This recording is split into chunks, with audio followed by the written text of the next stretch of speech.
Well, folks, it's time for my Fractured in Alterac Valley card reveal, and it's a special one. I think it's going to be a crazy one.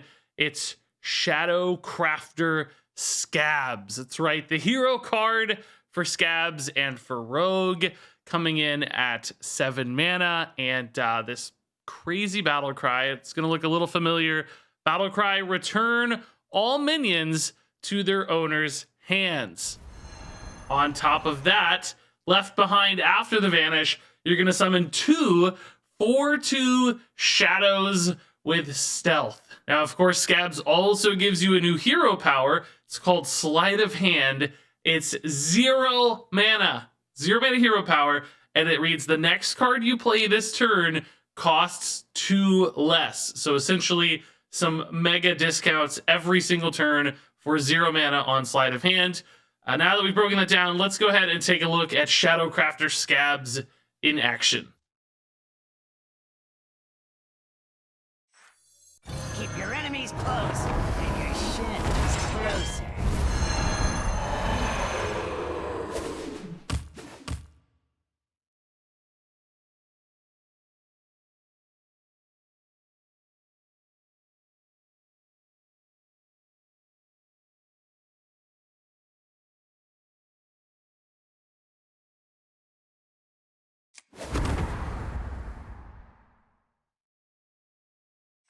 Strictly need to know. All right, so let's break down all these various components of Scabbs and how you might see this card played, because I think it has some real potential. So first off is this battle cry. It's basically an old school Vanish style effect that's exactly the same as Vanish, but with this additional upside of leaving behind these shadows, which is basically 8 damage left on board. So, you know, if you're in a deck that cares about damage, so whether that's maybe the top end of an aggressive deck or a combo deck, and you need a moment to stabilize or sort of, get a breather, you can use Shadowcrafter Scabbs to wipe out your opponent's board.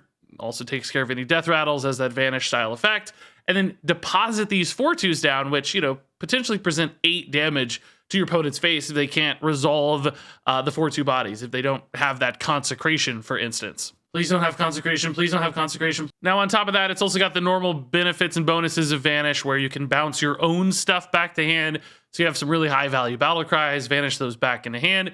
Shenanigans ensue. You get extra copies of whatever cards you might need. Think about like your Edwin's, for instance. If he sticks around, bounce it back in hand, get another go at your big Edwin. Or, whatever other awesome minion you might want to pull back into hand. Oh, hey guys, what's up? Oh, nice to meet you, yeah. So now let's talk about this hero power, Sleight of Hand. And it's pretty crazy. Even just at a base level, not considering anything else, it's essentially just 2 free mana per turn. It's just a 2 mana bonus. It's an old school innervate added to your hand every single turn. Not literally, but, functionally, it just, the turn you play Scabbs allows you to cheat out something for 2 mana for that extra little bit of tempo or whatever you might need after playing your Scabbs itself. And then for the rest of the game, you just get 2 free mana. So whether that's using like hero power cards, specifically like Mana Feeder Panthara, for instance, where you just want to draw a card for 0 mana right off the start of your turn, you can. Also might just be setting up things like a Field Contact or an Edwin so that you have more total mana to work with as a result, or follow up to those cards. Both of those seem amazing. And then beyond that, there are some real crazy, just pop off, insane, infinite or pseudo infinite combos that you can do with Sleight of Hand as well. For instance, if you have, say, a Lady Katrana Prester and you roll into a Kuldara Drake, you can just hit Sleight of Hand over and over and over again forever. It's just 0 mana, so you can spam it, essentially functionally giving you infinite mana in a given turn. Now, that's not going to be something that's competitively viable. That's clearly going to be very hard to pull off, but the possibilities are there, and I'm certainly excited to try them. And for something even more reliable, you can head over to Wild Format with a card like Auction Master Beardo, and if you had, say, like a bunch of 2 mana spells, you could use Sleight of Hand to make a 2 mana spell 0 with Beardo on board, cast that 0 mana spell, you get your Sleight of Hand back, which means you can play another 0 mana spell, and so on and so forth. If you had some card draw, say like via Edwin or maybe an Auctioneer, you could again go infinite, and you can run Beardo in your deck. So that's a like fairly achievable thing. Although again, I suspect not particularly competitively viable because you got to get post 7 mana and such to set up these sorts of turns. But I like that those possibilities exist. So I guess all in all for Shadowcrafter Scabbs, I think he has a real potential here as just a good card. Just like Vanish Effect is awesome.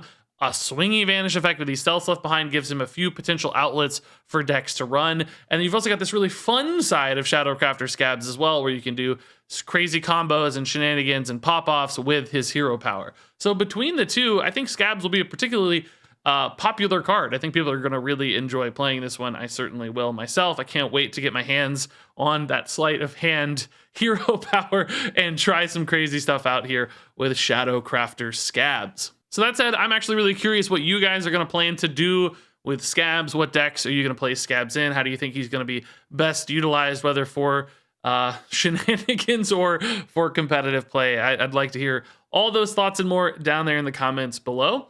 As always, thanks much for watching. Thanks to Blizzard for letting me reveal this card. And until next time, game on.